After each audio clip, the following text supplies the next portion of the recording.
Hello, everyone, and welcome to Fathoms Deep, a Black Sails podcast from Common Room Radio. I'm Elizabeth Stevens.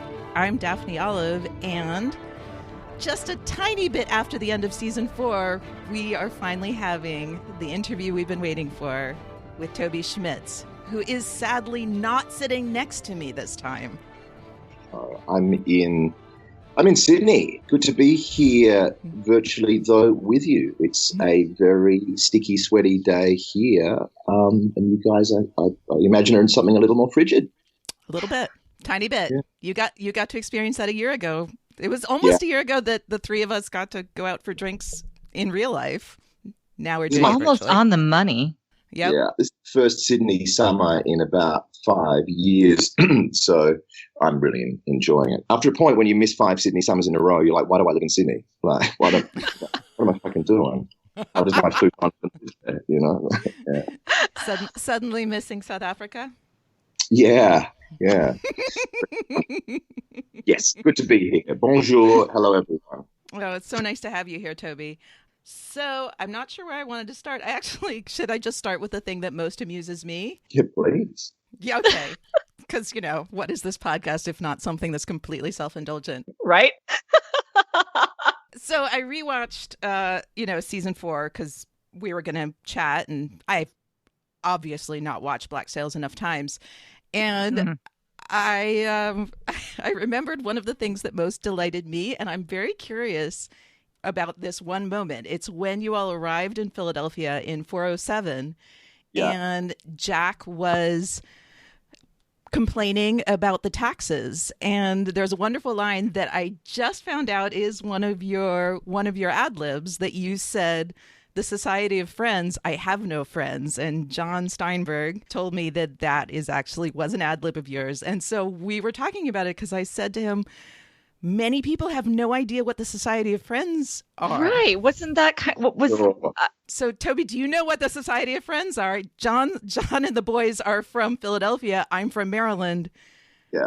The Society of Friends are Quakers. I went to Quaker school. And so for Quakers, me, it felt like a delightful, kind of inside joke. But I was like, did Toby even know what the Society of Friends was when you made that joke? I found out on the day. Yeah, I found out what they were on the day. I'd learned the line, and I thought I could just fake it, especially because I thought it to be, sort of off screen and at the beginning of a long list. But ended up totally part of the dialogue. I had noticed previously from walking around that incredible Philadelphia set and seeing all the extras and so on preparing over the leading up days that there was a big sort of Puritan, religious, Quaker part of the kind of streetscape and design for that particular set. So you see them in the background and people handing out leaflets and stuff. I actually remember there was one guy playing a Quaker who was pretty keen on handing out those leaflets. Like he was trying to get in a few shots. I love it. It's funny, but they're like, dude, just get out of the shot, please. That's Quakers so in the funny. background. Also nice as well for them for Featherstone and Jack to land, pirates essentially, from such a kind of godless and lawless place to land back in society, in inverted commas, and there's an organised religious presence right there, right, ready to greet them. I always really enjoyed that burnt out cross at the top of the church steeple in Nassau. I thought it was lovely. I don't think it actually gets its own close up or its own hero shot until season 3 or 4, I think. But I was always begging them to do it because I think part of the history in our minds was the Rosario raid or whatever that was. Right, yeah, sure. The last time there'd been an organised church on the island was back then, and so there's a kind of godlessness to the place when we first catch up with them in season 1, which I think is important. And Pastor Lambrick, who's wonderful actor. I was like, is he wonderful? Oh, an actor. Wonderful actor. Okay, that's fine. Mark is a fantastic and very respected theatre actor. But his character is obviously been made to be lonely, isolated, you could even say sort of ineffectual, just going through the motions. Does he even believe himself? I can't remember which ep it is, but that wonderful bit where you think he's giving a sort of a rousing sermon and realizing he's doing it to a field with no practicing. Is it the only way he can deliver a sermon? Does anyone even rock up anymore? I mean, the Oglethorpes and Underwoods of the place don't seem to be that sort of pious or Christian. Well, he had also, encountered Miranda in the middle of the night right before that. So, we have to forgive him. Maybe not. I think he had to forgive himself, which was the problem, right? Yeah. He didn't really. Yes.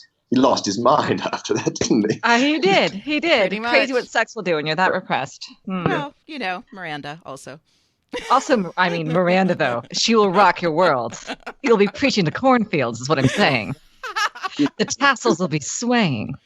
Yeah. Sorry. We're just off of the season 2 live tweets, so I'm like in full on Miranda worship right now.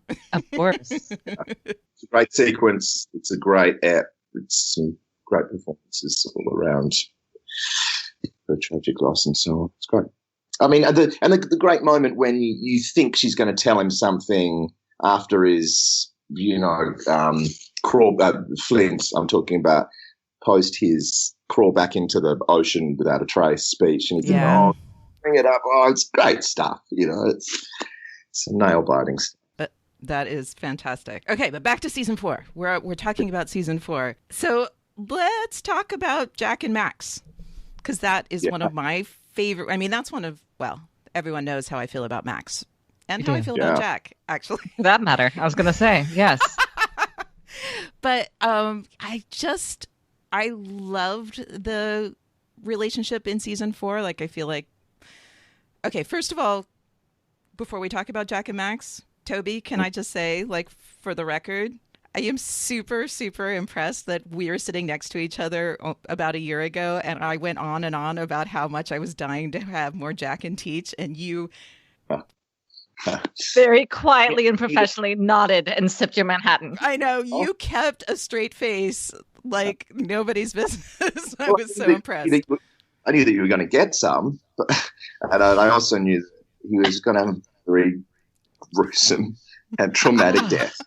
In F4. 4, 5? When is 4. It? No, it's 4. No, it's 3. It's 3. Oh, it's 3?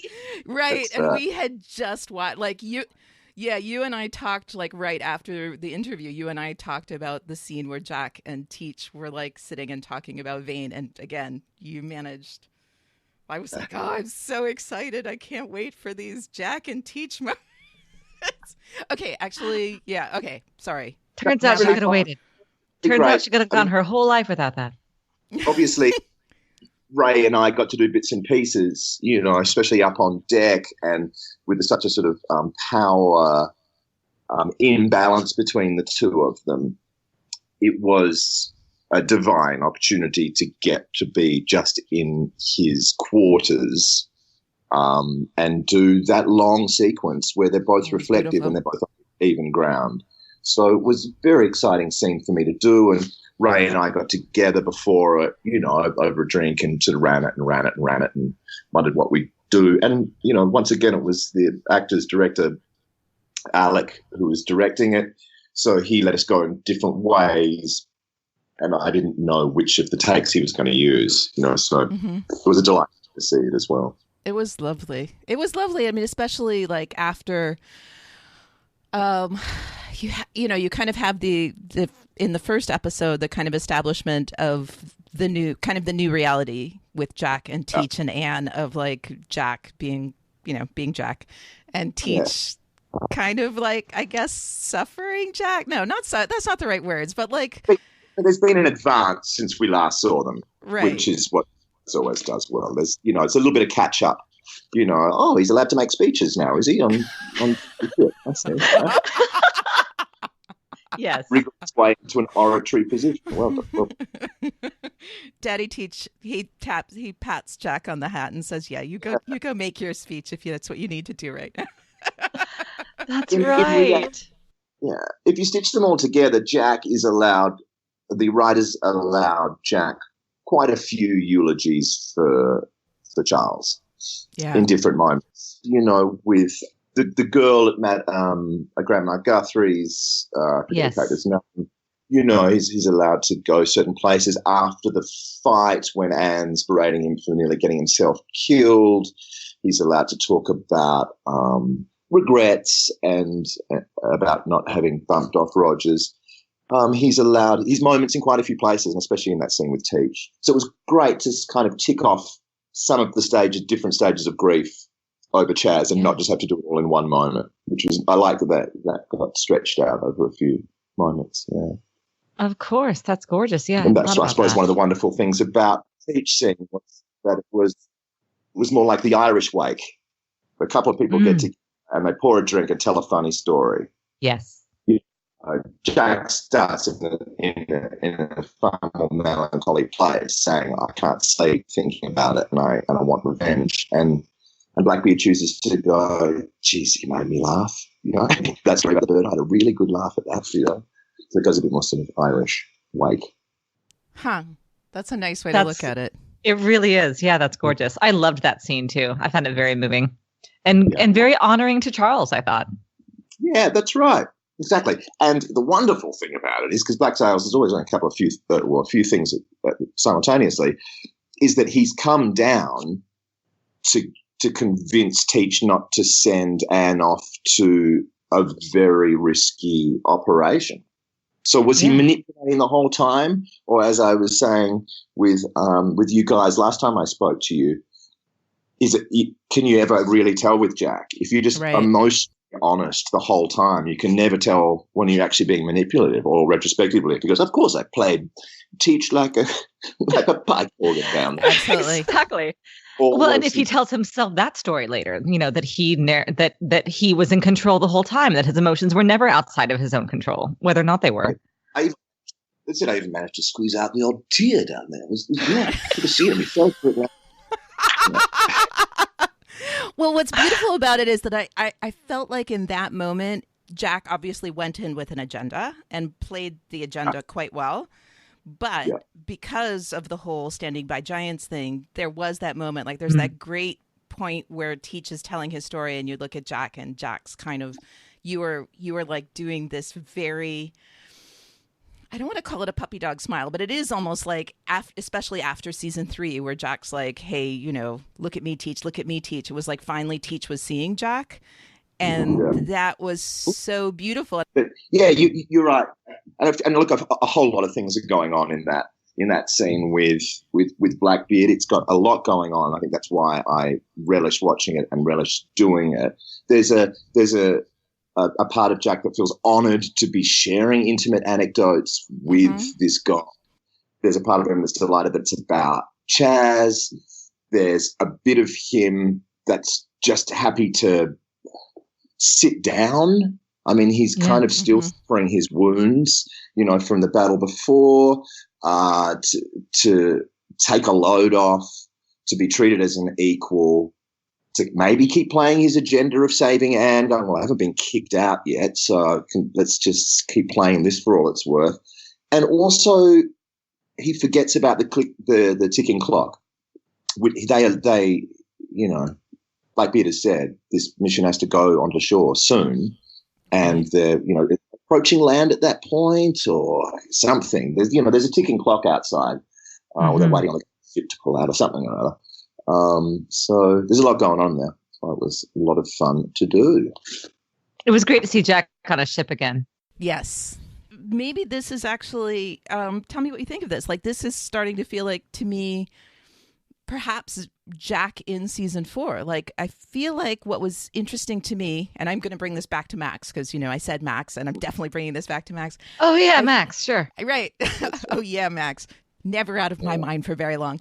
I found that Jack had reached a level of maturity, helped along by the women in his life, with Anne in the beginning talking to him about basically continuing to talk to Jack about, can we leave all this behind? Can we stop with all this craziness?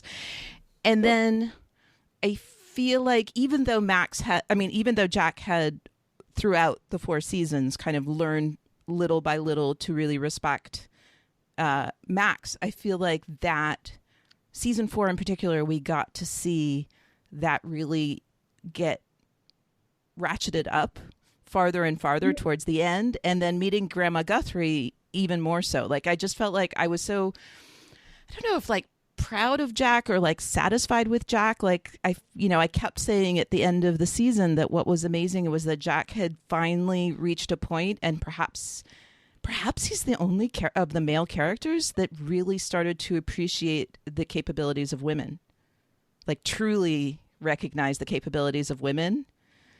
Yes. And yes, he's proud of himself. Do you see that? I know. I gave Jack a little bit of shit for like, throughout of like everything he gained in large part because of Max. So feel free to defend now. No, I think that he was always aware of the power of women and was churlish about it to begin with. Fair enough. I think it's like, beware the women, Mr. Featherstone, they bite. Yes, oh, why? right. You got dumped by your girlfriend. Chill out. Don't take down the whole gender. Well, right. And the first day of pirate captain school, when there's, can you hear that? There's no women here. When he says to the sobbing prostitute, you are barking up the wrong tree if you think you're going to manipulate me. I mean, that is a person saying, I'm so frustrated at myself because women are so good at manipulating me. Right. Kind of aware. No, that's true. But I feel like in season 4, what's amazing is that Jack took his vulnerability towards women and actually leveraged that in the appropriate way. Like that Jack took that vulnerability and like took it to a place where it was really more positive and constructive. Like, instead of feeling kind of put upon by women, Jack actually was like, okay, maybe sometimes I should shut the fuck up and listen to the women. Absolutely. And Grandma Guthrie was a great example of that. I mean, I'm not sure how he matures. I just played it moment to moment, and I'm sure he did.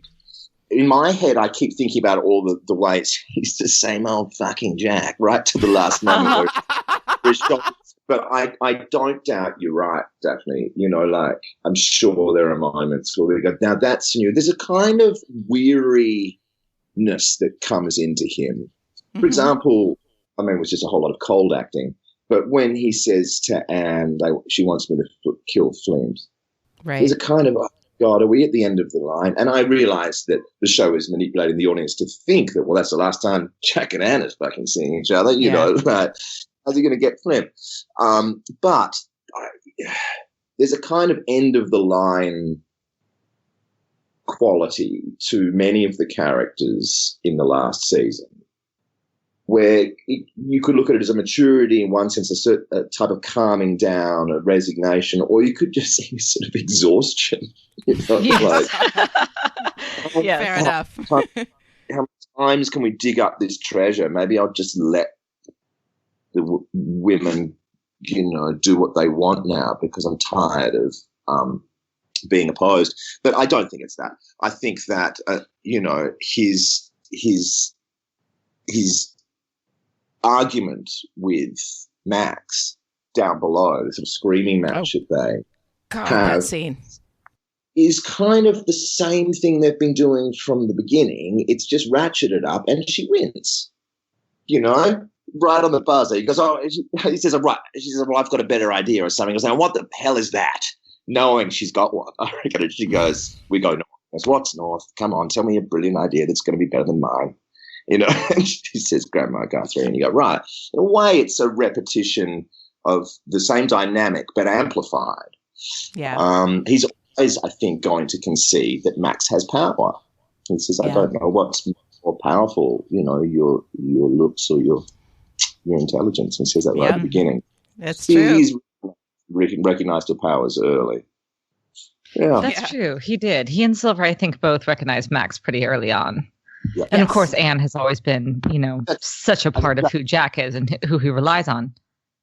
I just think Jack was scared of Max, of her power, by being so in such to her, where Silver didn't have to be as wary. I mean, I've said it before, but Jack through proximity falls in love with her. Yeah. So I wanted to bring that up because you actually messaged that to me during season 4 at some point, that you said that Jack really loves her. Falls in love maybe a little far, but is in love, like loves her. Loves her. Yeah. And not in a sibling way, Right. Sure. He's aware. That's lovely. She tells him, what happens in my bed will change a man. We see that pirate in season 1 or 2 going, she taught me things. Yes. And on a more romantic level, she loves Anne, which is attractive, I think. I think he sees that as a turn off. Yeah. No, I mean, it's in the end, it really turns out to be one of the most beautifully complex relationships in the show. That's right. To the point where when he leaves the two of them behind in Philly, he can just say, "You'll." Why you apostrophe double L ... Yes. She just says yes or I will, Right. And they that sophisticated their relationship. God, lovely. Yeah. Well, and it's funny because, Liz coined the whole Gen X thing when they were all three sexually involved with each other. But it is, it's something I've thought about a lot since the end of the season, kind of like right after the finale. I think everyone is very focused on Flint and Silver. And then once the season has had a little time to breathe for me, like I feel like a lot of my thoughts have been to the three of them, like to Jack and Max and Anne, and what really a kind of fascinating and revolutionary threesome they are. Like, just, I feel like there's just so much to delve into about how the three, there was, you said, John said, everyone said, and, obviously we agree, like the idea of twins. Yeah, by the way, like it's hilarious that everyone talked about twins before that became like such a big deal in the text of season 4. It's so interesting how you all were all talking to us about seasons 1 through 3, but you were actually kind of talking to us about season 4. Which we see now, yes. You all did quite a good job of that. Yeah. Yes, you all did a very good job of setting things up. You did beautifully. Planting little seeds here and there. It was lovely. But yeah, so the idea that Jack and Anne are twins is very compelling, but the idea that the three of them then become a unit in a way that's very different, and we don't, you could say triplets, but not really. Like, it's like we almost don't have words to describe a threesome that are working so much in conjunction with each other and have kind of play off of each other and have roles in relation to each other that all work as a unit. I'm sure there are for it. I'm sure that there's polyamorous triumvirates out there who go, hey, absolutely. I got some words for that relationship. Yes. I'm in 4 of them. But it's not the conservative norm, and I don't know the language for it. And the show only has one relationship that's like doing that, and it becomes more complicated, sturdier, more heartfelt as the final season goes on.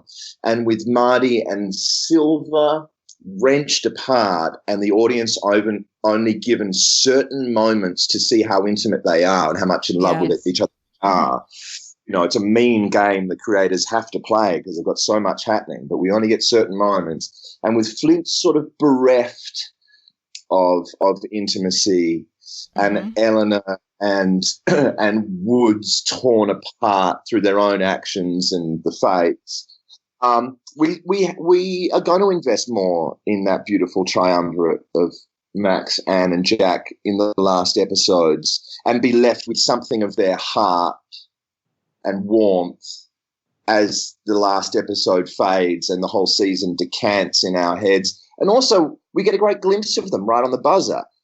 You're sort of still reeling from whatever the hell happened in the forest, and Dimples and Thomas reuniting amongst the furrows of the Indeed. field. So you can be forgiven for going, so what happened at the very end again? But what happens at the very end, of course, is it's a beautiful, happy ending, at least for the next adventure for our 3, for Gen X, Mm-hmm. Yes. Going fine. I think I tweeted it, but breaking news, Rat gets whole damn boulangerie, like. Yes. Yes.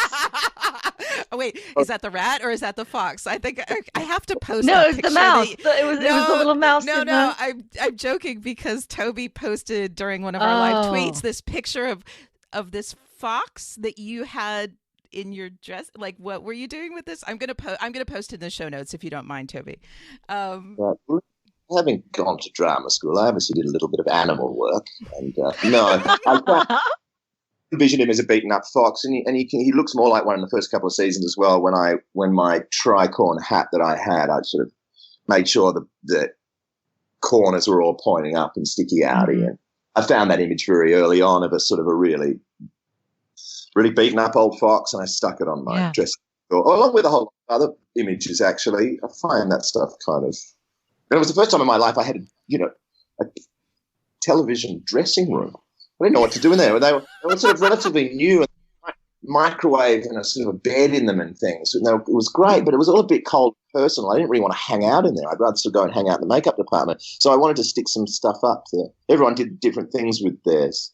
Luke Arnold put a tennis table in there and PlayStation or whatever. Got sort of beaten up animals. Yeah, you put up a ratty fox, which I've got to say, when you posted that, I was like, holy shit, that is spot on, Jack. It really, I love the really idea was. of visual representation. You take yourself, can take you out of your head, as an actor, to have something outside of you. You go, I'm just aiming for that. It's going to be some sort of Beatrix Potter characters. Lovely. They probably cut out the real Beatrix Potter moments. Enough Beatrix Potter. But yeah, you left with a very warm last image of Max and Jack and Mary Read. So you and Feathery. You mean Mark? I thought his name was Mark. Yeah, that was such a treat. Thing that Jack hadn't picked it yet, but Anne was like, "You fucking serious?" Yes. And a lot of time was spent on what's the look, and Cara, the one actress who played Mark / Mary, wanted to get it right and how to do the voice. And the great thing was John Steinberg was directing that episode, so we had license and luxury to try stuff and to get it right, because it would have been weird if Jack should have noticed that he was a girl and didn't. And it's just a great last Jack little. Was so engrossed with the sound of his own voice at that point, though. I don't think he was paying a shit worth of attention to who was actually listening. I do go on from time to time. And he may have a soft spot for girly boys and boy-y girls as well. Oh, yeah. So, I hadn't thought of that. Very smart. Yeah, this goes into a question that I'm not 100% like I really wanted to formulate better, but there's a thought I've been working on that I'm not yet fully formed that I think is really fascinating about Max, about Jack and Anne and Max and gender, that I feel like in addition to, the kind of threads of love and romance and sex and strategy and philosophy. I mean, that was the part that was so interesting to me actually in season 4, was that almost philosophically, it's like what you said about the end of season 3, where Anne was suddenly very emotional and Jack had to be the strong one, and how the two had to kind of trade off. Right. Right. So the whole "see you on the other side" and then "always" was a moment where Anne was, and I feel like if you take the 3 characters, there is this almost like one man. Exactly. Like that. I mean, that was what's fascinating. Like if you're looking. Right, exactly. Like one almost fully non-gendered person is what I'm saying. Is like that in a way, like each one of them, each character kind of lives within gender stereotype and also outside of gender stereotype, and they all trade off when they're doing which. Yeah, well put. And I think you can dance around the thought and tease it out until it becomes unhelpfully muddy, because I think the writers and the creators did such a good job with all that stuff in the show. The show as a whole, and with gender fluidity along with bisexuality, that kind of it rarely gets actually talked about. It's just demonstrated. It just is. Yes. which was so beautifully done. Yes. You know, these characters escaped to the Bahamas to escape rules and escape law. And I'm so happy with how the show dealt with all that stuff. And I think there is a kind of apex to it, which is Jack and Max. And then even the last minute addition of Mark/Mary Reed, things are going to get even more complex. Yeah. I just realized how complicated are things going to get. Oh, God. Like, it was such a fun nod to the audience, but things are going to get very, very complicated.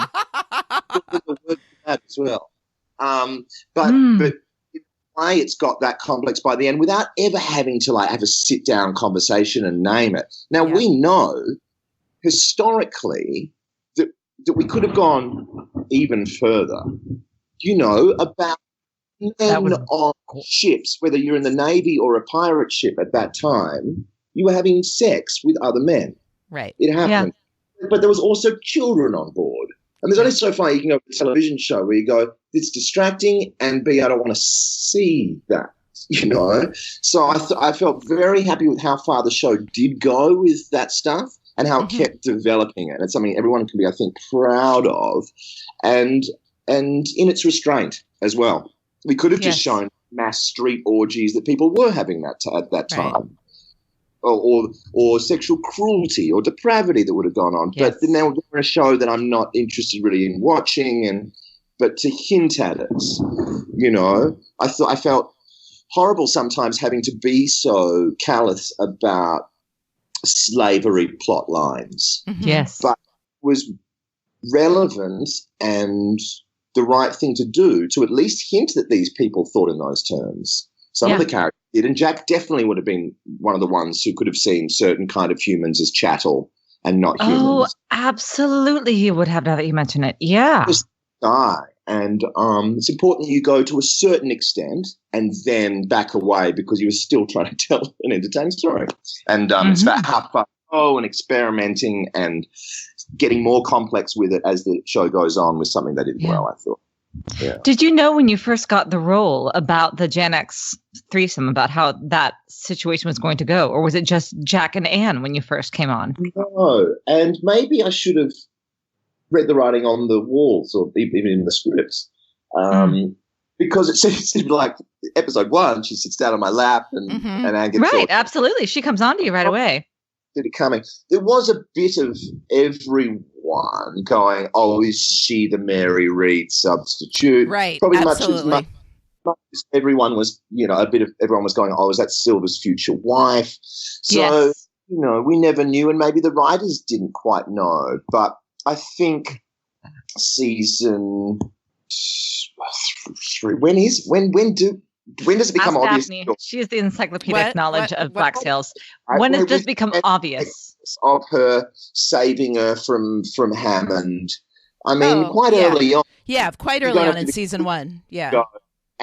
I think even then, though, there was some ambiguity about what that relationship was going to be. Absolutely. Yeah. I mean, the moment when you see, the moment when you have that moment where Anne sees Max naked through the doorway. Yes. And then you know. And that's when you know. Near the end of season 1. But that's still season 1. Like they already, like it doesn't happen until season 2, but you already, if you're looking, if you're inclined to see things like that, then if you ship it. Indeed. Oh, that's funny. I've got to say, I probably shipped Gen X before there was Gen X, and now that I'm thinking about it. But yes. Oh, that's interesting. Not just shipping Anne and Max, but Gen X specifically. I mean, I guess that's true. I mean, I've never declared a ship in all of the now that Fathoms Deep is essentially over. Right. Now that Fathoms Deep is essentially over, I'm going to make the controversial claim that I actually ship Gen X as Gen X. No, you know, I did actually ship Silver and Maddie, so okay. Yeah, you totally did. Yeah, you also you also Elizabeth. They weren't excellent. You totally shipped Eleanor and Woods Rogers. Yeah, totally. Oh, I probably did. Yes, you totally did. I believe you. I believe you. But my favorite thing has always been Gen X as a threesome. Sorry, for people who are coming into Fathoms Deep maybe at this point and haven't listened. Go back. Yeah, go back. Toby says go back and listen to all of our episodes. But yes, at some point, Elizabeth gave the threesome the name Gen X, and it has stuck, and people still use it. And I think that is my major ship. Like, that has always been my favorite relationship of the show. And Billy Abigail. Billy Abigail is a huge ship. I love the idea of Billy as being just asexual, just not me too. interested or inclined. I really like that quite a lot. Yeah, Billy is asexual. Universe, they must be. That's right. And Billy just happens to, look like an Adonis and be one. Yeah. Yes. Exactly. Works out really nicely for him. But I love that look he gives Abigail when she's like, "Oh my God," across the table, and he's like, "Oh, really though? Fuck." It's like, I don't have time for this. I've got to deal with my surly captain. So, Toby, since I saw the finale, I have to know how you felt getting that script and how you went into that whole breaking the fourth wall, speaking the narrative piece, that soliloquy that Jack gave about truth and story. It was incredible. From memory, Luke had read it first, as he's very good at doing, and said, have you read it yet? And I was like, no, is it in my intro, or give me a sec, give me an hour, and I'll get back to you. And he goes, dude, you're going to love it. So I was like, ooh, that sounds fun. Maybe I have a memory that Steinberg had given me, or Schatz had given me a little bit of a heads up, going, there may be something writerly or a little meta in there for you. It was delightful. It was incredible. I cheered. I stood up and pumped my fists in the air. Yes, that's what I wanted to hear. It's Shakespeare shit. Excuse me. Yeah, which I've probably done 3 times in my life, when you just find yourself standing in a room shaking your fist in the air with a grin on. That doesn't happen often. It happens in rom-coms. It was one of them, and I was so blown away by it that I rocked up to rehearsals that day or the next day, which took place on set whenever they had them. So we were on a ship. It was sunny and everyone had sunglasses on, and I was a bit stunned still from what I'd read. And John and Dan said, after a while, so did you like the final script? They were going, and there's nothing worse than a writer just knowing that they've sent you something and you know, and no one saying anything back to you. Right. It's just like, oh my yes. God, I hate it. So I kind of went, oh my God, I'm so sorry. I loved it, and I think me going into the narrative thing and Mary Read, and I can't believe we see the flag, and I get the last, and Anne gets the last line in the, oh my God, thank you. And I'm like, good. And then they were like, yeah, but how did you like the whole ambiguity over the Flint silver death? I was like, oh, that. And I had to admit, I said, that bit I maybe have skimmed and need to read again. You are Jack Rackham. You're so perfectly cast. It was hard to glean on paper, And of course it would be hard to glean on paper, come to think of it. It was hard to glean even in the final product, actually. Well, they didn't have close-up or long shot on flock of birds startled as if maybe they'd heard a gunshot or any of that. It was up to John. It was in the hands of John, who knew he was directing it.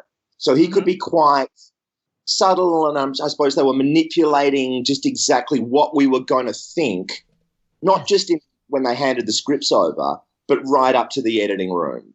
So, I think you're supposed to have to watch it a couple of times and then slowly, with a sinking feeling, come down on the side of, oh, no, it's a story, but at least I'm glad I got to see it. Yes, I completely agree. And so expertly, magnificently done. Yes. Yeah.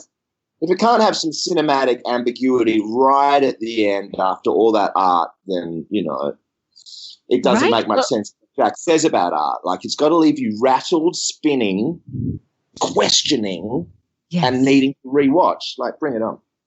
Yes. It must transcend. God, that was a good line. I was so pleased. I do feel like it was the only send off that show could have to give that narrative to which it did. I said this in the in our finale episode, like it broke down the walls, I think, of like this whole time we're talking about the power of story and the power of narrative and the power of wanting to believe the stories that we're told too. Yep. Wanting to believe the stories that we tell ourselves even. And so to give you to give Jack, I should say, to give Jack Rackham that specific speech that breaks that fourth wall a little bit, that is that kind of wink to the audience that says, you really do know why you were here, though, and you're welcome.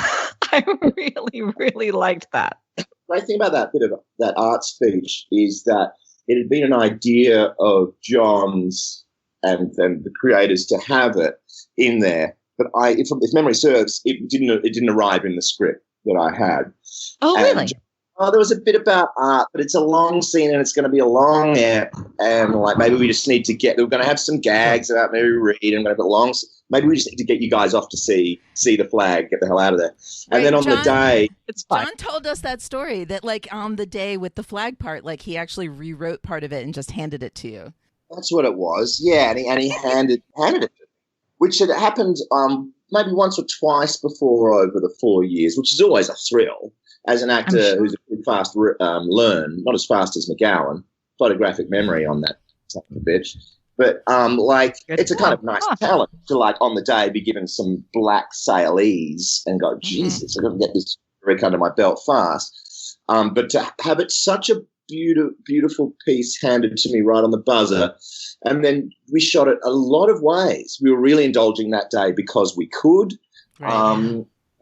And John said, finally, maybe one of the last takes, he said, do it as if you're finally realizing it rather than it's some philosophy you've had stashed away. Oh, that's gorgeous. I was trying to get my head around the idea maybe all my life, or when I was talking to Charlotte and Featherstone about her.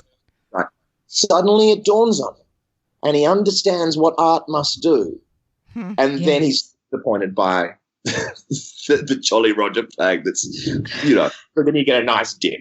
It's fine. That's right. And John really let me stretch that out. Like the disappointment's in about 5 stages, 10. Yeah. I don't know. Like even as walking away, he was like, let's stop. Now slump the shoulders. Say it's fine again. Oh, come on, John. You're not going to use this. But it was fat. It was perfect too. It was so good, especially after a show that was so traumatizing in so many ways. We talked last time that we spoke about the importance of those moments of levity and the importance of the character of Jack Rackham for bringing those into the show time after time. And let's not forget how Boys on Adventure, the whole show actually started. Yeah, we got shoehorned in with a light-hearted romp, and it's nice to get a spoonful of sugar with the medicine at the end. Yeah. Yes. Yeah. Beautiful. Well, and sometimes Featherstone just blinks at you a few times. Oh my God. Tell me you miss Craig Jackson every day. Tell me you just miss him every day. I do, and we had such a fab time together, and we're regularly in touch. And he was just a great for me and me for him, and we really enjoyed hanging out with each other. He's a big theatre actor as well, and what's wonderful about a lot of the Cape Town and Johannesburg actors that I met is that part of the British Empire still, or were, or whatever it's called now. And so your comic heroes growing up were often exactly the same. Mm-hmm. Very similar feeling. You grow up on the Goons and be on the Fringe and Python and, it just kind of keeps going on. So you can meet people who are funny or whatever and go, we have exactly the same comic education, Morecambe and Wise, even though they're from completely different continents because they're part of a system, So yes, Craig absolutely had the same language, which was really fun to get into. You said that's like quoting Monty Python to each other, which is boring for everyone else, but it's not boring for me. I'm here for that. Yes. I don't know. I think you and Craig doing Monty Python at each other would be really, really fun for most people. I was just saying earlier, I was like, as excited as I am to talk to Toby, like what I want is to have like you and Craig and Luke just swapping stories while me and Daphne just silently sit in the background and giggle. Like, That's right. That's not silent, I suppose. But, No. that's what I actually want. Okay, did you hear that? Wow. I heard that for sure. That is some That serious one thunder. sexy summer thunderstorm. Like That's poltergeist. fantastic. There's no space between the lightning and. God, Yeah. I miss summer. It's so good. Liz and I both live in places that have thunder like that, and I miss it. Well, I'm in Oklahoma, of course. So, like, for us, thunderstorms are like, That's I might true. die today. Yeah, you also get tornadoes, so I want nothing to do with that. Where the wind comes sweeping up the plane, right? Exactly. You know a thing or two about theater Oh, and absolutely. or Oklahoma. Hugh Jackman. I don't know. Has an exclamation mark after, doesn't it? It does. People don't do that anymore. Yeah. This is why Can I Just Say doesn't have a question mark at the end of our podcast. Sure. Everyone knows better now, but Rodgers and Hammerstein, they were amateurs. Too rhyming. I thought the Woods Eleanor thing was lovely, season 4. I So really did I. dug. I enjoyed Where- every second. That's it. How you got into Woods's head, how even in death, a tragic death, Eleanor went down swinging Yes. the fuckers who killed her mum, you know, in a way. Yeah. They're all tragic experiences and endings, but I got as much satisfaction out of that as I did with the montages and the and so on. Like, I thought the episodes leading up to the final one are pretty damn special as well. Yes. Seeing Flint standing over Eleanor, is that what the sequence we see it in? Yes. Yeah. Where Yeah. he holds No, her. we got Flint and Eleanor at the end. Him holding her. Moment with her was ambitious and beautiful and so rewarding, I thought. There's a lot to like in season 4 of this show. You know? Yeah, I agree. Thought the prisoner of war sequence is which I call it down below deck when Anne has to fight. Yeah, let's talk about that. Milton was played by the indefatigable stuntman on our show called Darren, and he was there from the beginning, and he appears a lot on the show in different guises and taught us a lot, and you just couldn't stop the guy. So it was nice for him to get his little moment in the sun and to play getting the crap beaten out of him so well, and to go down so hard. But I always thought of it as the classic prisoner of war or World War II movie scene, of which I've seen a lot of and grew up watching, where the prisoner in charge, the officer in charge, is required to make a horrible decision. Mm-hmm. Everyone, your friend, or you start choosing, like knowing that probably everyone's going to go down anyway. Like, what kind of choice is this? It's a horrible one. It was nice to act that moment because I've seen it at times in flicks. I was like, oh, this is that POW moment.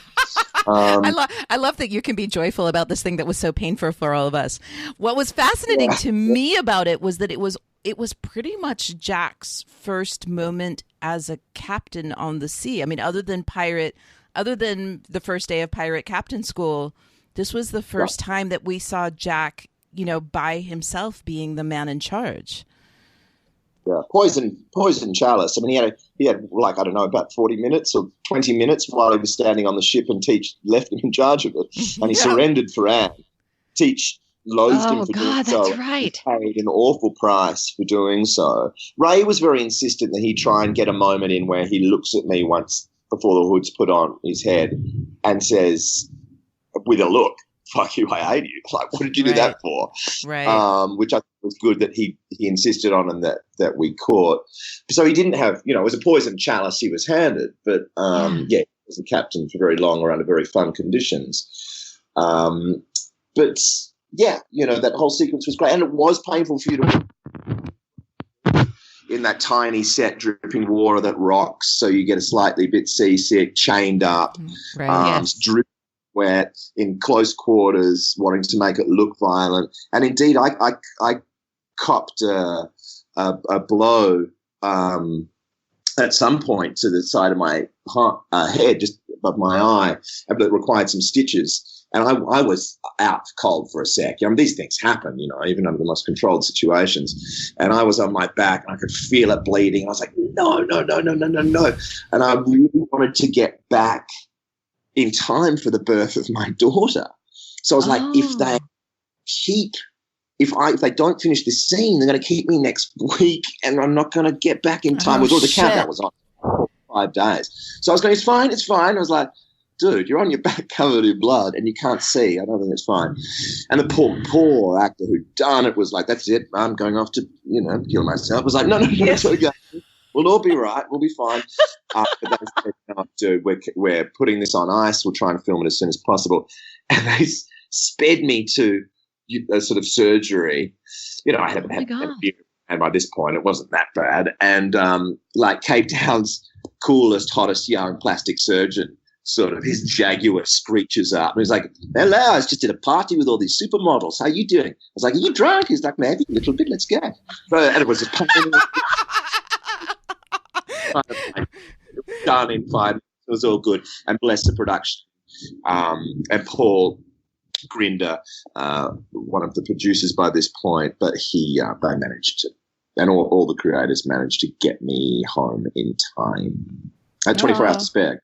And gorgeous. Over 24 hours later. So I did it, but that was a painful sequence for us too. And watching Clara acting in so much pain and seeing her as Anne with blood all over her and having to go through that, imagine being chained and watching loved one being hit with a mallet. You kind of got to go there. And I remember at the beginning saying to the director, is there going to be a camera on me? I'm not even sure what I would do.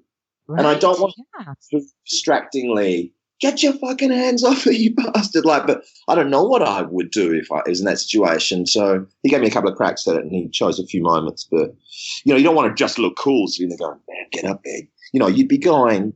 Right. You'd be gone. But in a way, would you be trying to get your hands out of the shackles even though the skin was ripping off? What would you do? Yeah. Right. If your partner was under such duress?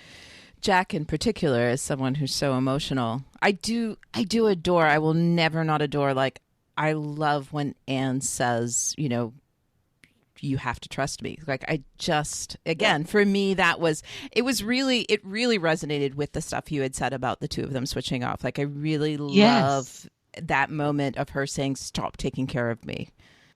Yeah. Yeah. I want to tell you, Toby, that you talking about that, about how Jack and Anne switched off, kind of being strong for one another when the moment called for it, changed the way I looked at relationships and changed the way I looked at my gender identity. Sure. Wow. I heard a penny drop for you when I listened back to the one we did before. Actually, I heard you go, "Wow, haha." I remember that. Mm-hmm. Yeah, I mean, also with the trust me moment when Anne says to Jack, trust me, down below. It's all about, there's great manipulation going on with storytelling as well. They were always undecided up until shooting about how the audience should learn that Anne's had an idea to grab glass and stab the guy. Right. There was a version where the audience knew very little about it, even as Anne said, trust me. And you just had to see it. Sure. Jack was in the same position as the audience, but a little more dramatic irony, rather, was inserted by a close-up on the smashed glass of the lantern in the edit. The audience is going, well, that could be a weapon for the savvy, Right. So which is great, because then the audience gets to go, trust her, Jack. Dude, she's got a plan. Please, God, Jack. Right. But it's such a horrible plan. I mean, that's what I loved about it, is that you get they get that close up on the glass, and you know that there's no way to use that as a weapon without doing serious damage to yourself. Yes. Right. Yeah. But there's a glimmer of hope. Right. And Jack has, but it's a horrible hope. It's a horrible hope, and it's a hope that is going to have so many consequences. Again, I mean, this is a show no one gets to do anything without consequences, which I love. So many shows are lazy about that. Yes, and this show is so good about making sure that people felt the weight of the decisions made. Right. Yeah. And people were upset about having Anne out of commission after that. But for me, it was like, yes, I understand it's very disappointing to have Anne out of commission. But at the same time, I would have been so disappointed in the storytelling had Anne, like, it was so important to me that Anne made that sacrifice to a crew that just 2 seasons ago refused to have her on board with them.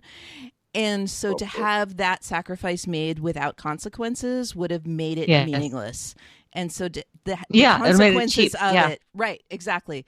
Having the consequences of that choice on her part gave it all of the weight that it should have had, of her becoming, of kind of the last stage of her becoming the person that we watched her become. Absolutely. And it's important for other characters like Max and Jack to have their superpower, which is kind of her in a way, taken from them. So there's jeopardy. Oh my God, are they going to make it without Anne? Yeah. That's going to kill Anne, and so on. So there's more jeopardy and more stakes. I think another layer to it is ruining's not the right word, disfiguring Anne's beauty, and not any Jack or Max flinch in their attraction for her or their love for her. Yes. I think we needed it tested, but it's a fun narrative to watch play out. All sorts of reasons was a great idea to take her out of commission. And it gave Anne some time to think. It gave Adele a wonderful moment of like, oh my goodness. God, Adele that moment. Incredible. It was just a lovely new shape for Anne and how everyone has to deal with it. Yeah. It's a beautiful thing. Yeah. The Adele and Anne stuff in 408. It was just so surprising. It was like I felt like my favorite show gave me a gift that I didn't even know I needed. Yes. When Adele made that speech.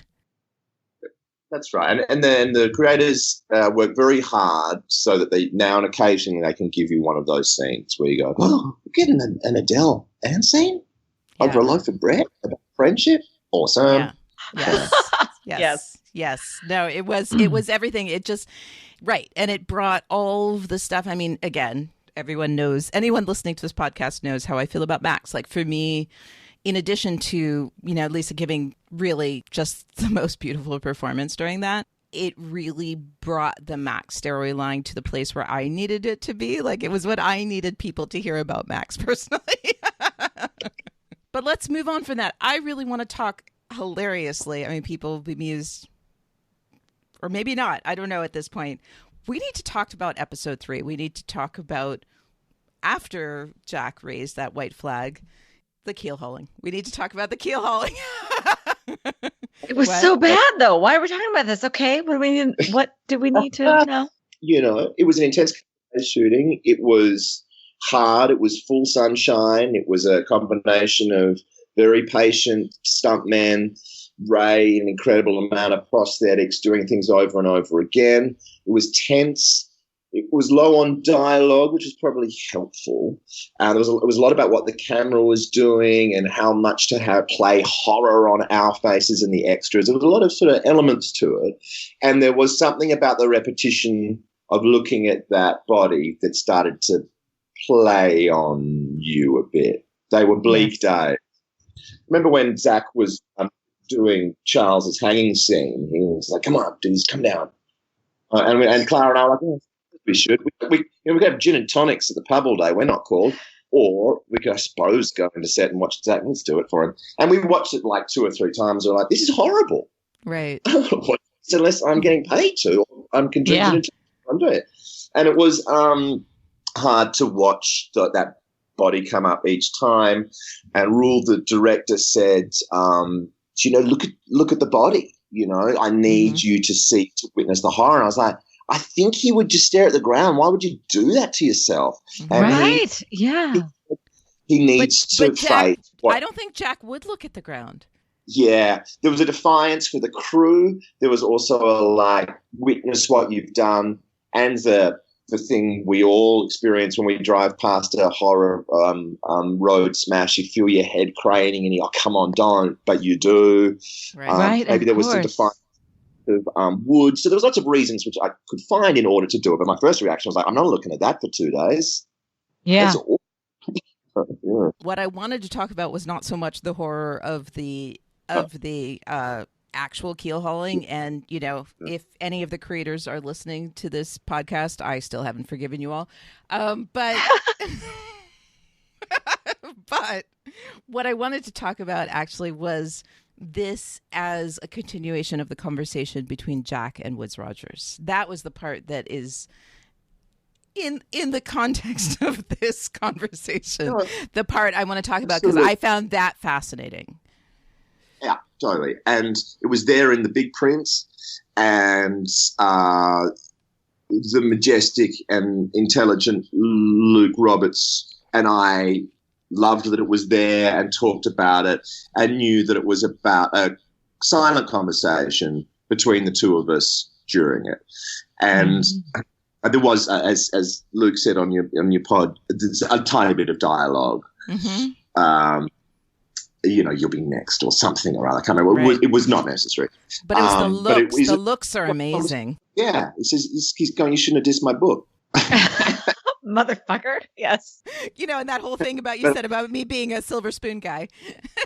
Yeah. A lot has gone on to corrupt him and infuriate him and stymie him. But at the heart of it, right, far more interesting and sexy and disturbing for the audience is the memory of their first meeting. Right. When Jack just got under his skin. Could it be as petty as that? We will never know. But I think that's delightful to think that underneath all the layers of, isn't that the more fun decision? Yep. Yeah. I thought what's great about the conversation is that it gets wrenched away from the two of them and becomes about Jack and Anne very quickly when he says, you're next. Whatever the audience is enjoying about the two of them eye fucking each other, you go, the stakes become very real, and you go, and you see Anne's face and you see Jack's face and you go, I didn't think that it was going to go this far, you know. The stakes go up, the focus shifts, I suppose is what I'm saying. But yeah, for a good few beats there, and Luke does such a good job of not looking at me for ages too. My job is to look as he's under the gaze of a lot of people and doing a kind of pirate theatre. Yes. And he has to teach a lesson. I mean, ultimately, he, you know, and I heard you guys back and forthing it with Luke, but the theatre fails, not just in front of his own men who are going, going a little bit far now, going a little Captain Kurtz now, dude. Yeah. But there was a sequence which was cut. I thought it went too far too, but where one of the his men threw up. Oh, wow. And, you know, you just had sort of, you know, an extra doing some vommy acting, you know, at the horror of it, and which kind of maybe gilded the lily a little bit about how his own men were turning on him. But also he starts to fail in Jack's eyes, and obviously teaches, and not winning the ego game that started back in his office with Jack anymore. So for a few reasons, he sends him down below. But let's not forget, he then hands it over to Lieutenant Kendrick, who opened up my face with a few stitches. That's a death sentence in my head. I don't think he's going, those boys will treat them nice, and I hope they all make it back to Port Royal. He's kind of gone, that way, in a sort of a low fascist way or totalitarian way. Just go shoot them in the back of the woods, you know, and bury their bodies kind of way. Love Luke Roberts. He was a sweetheart. Woodes Rogers is... I don't like Woodes Rogers.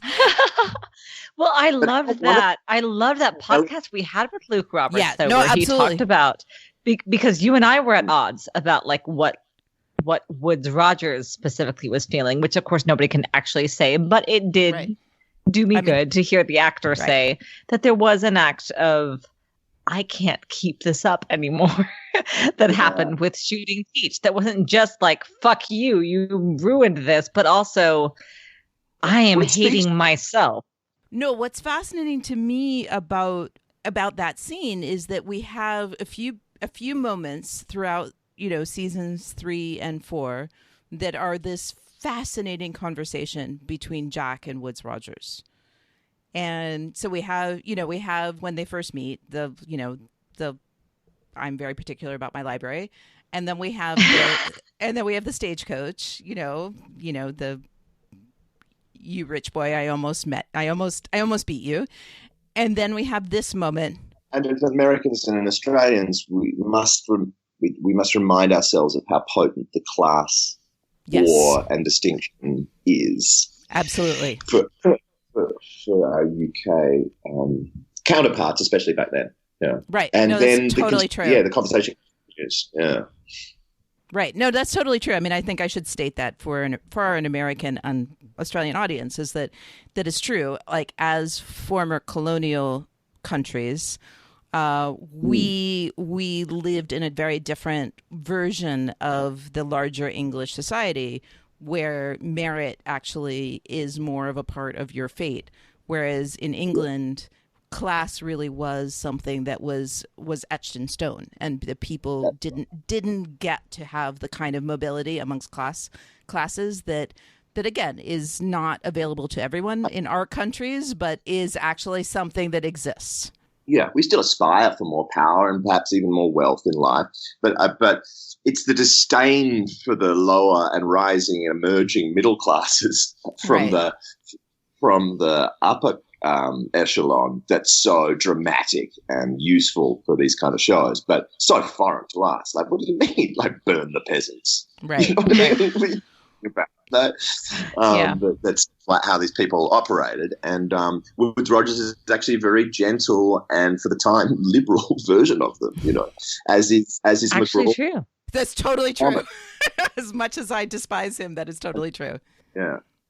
Well, and it's interesting because something that the U.S. and Australia have in common is the frontier story. Like, this is something that England doesn't really have, because England is England, and the frontiers were the spaces outside of what England was. And so our countries actually have this in common, and Black Sails very much lives in the existence of the frontier story.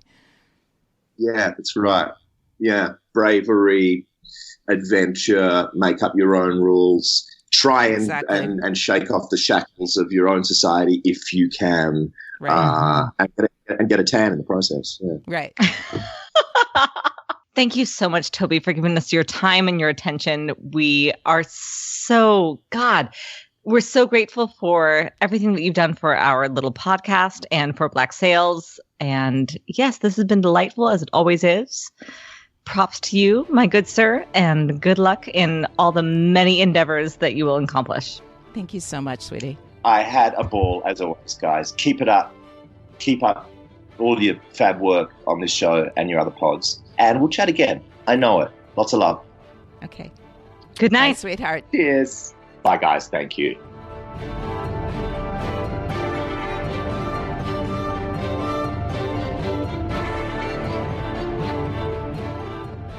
Deep is a Common Room Radio production. For more information and access to other programs, please visit us at commonroomradio.com. To show your support, pledges of as little as $1 a month can be made to patreon.com/commonroomradio. Join the conversation by using the hashtag FathomsDeep and follow us on Twitter at Black Salescast. We ask that you keep your tweets respectful and positive, and please avoid spoilers. If you have more to say, we want to hear it in all its spoiler glory. Email us at podcast@commonroomradio.com with Fathoms Deep in the subject line. Thanks for listening.